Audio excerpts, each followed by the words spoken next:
ए mummy. काय रे? अरे mummy ती पाण्याची बॉटल दे ना जरा.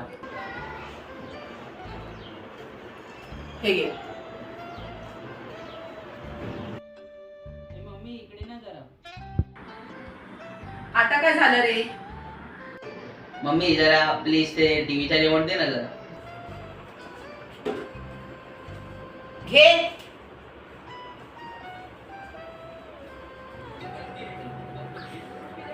अरे निशान, हा जरा मला ह्याच्यातली सांग ना, डोकं दुखायची गोळी आणि अंग दुखायची गोळी कोणती आहे ती? ही बघ, ही डोकं दुखायची गोळी हा. आणि ही अंग दुखायची गोळी. बरं, दोघांमधली एक एक तू घे. कशाला? मला काय झालंय? तुला काय झालंय? मग सकाळपासून मला पाणी दे.